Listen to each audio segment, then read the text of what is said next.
దేవుని పరిశుద్ధ నామునకు మన ప్రభు అయిన యేసుక్రీస్తు నామున ప్రతి ఒక్కరికి నా హృదయపూర్వకమైన ధన్యవాదాలు.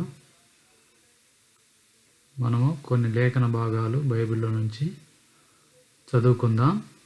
2 సమూయేలు 7వ అధ్యాయం 29వ వచనం. దయచేసి నీ దాసుడనైన నా కుటుంబము నిత్యము నీ సన్నిధిని ఉండునట్లుగా దానిని ఆశీర్వదించుము.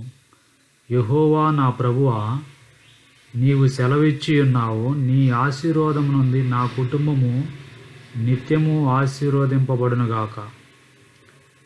అదేవిధంగా అపోస్తుల కార్యములు 10వ అధ్యాయం 1వ వచనం, పేజీ నెంబర్ 112.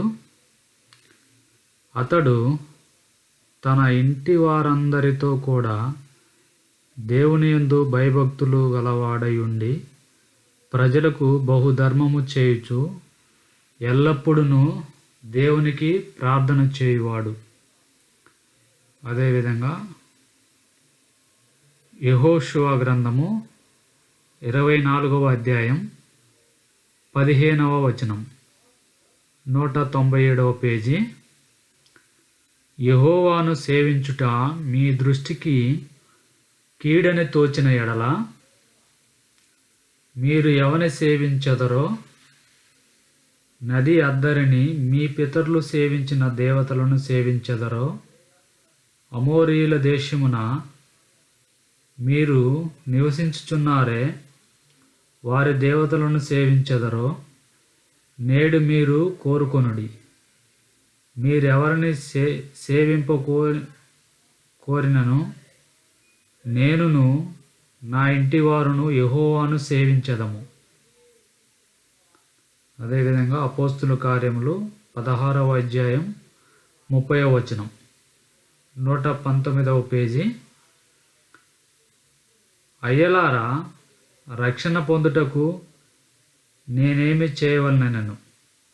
అందుకు వారు, ప్రభు అయిన యేసు యందు విశ్వాసముంచుము, అప్పుడు నీవును నీ ఇంటి వారును రక్షణ పొందుదురని చెప్పి అతనికిని అతని ఇంటనున్న వారందరికిని దేవుని వాక్యము బోధించిరి. యెషయా గ్రంథం 8వ అధ్యాయం 18వ వచనం, పేజీ నెంబర్ 574. ఇదిగో, నేనును యెహోవా నాకిచ్చిన పిల్లలను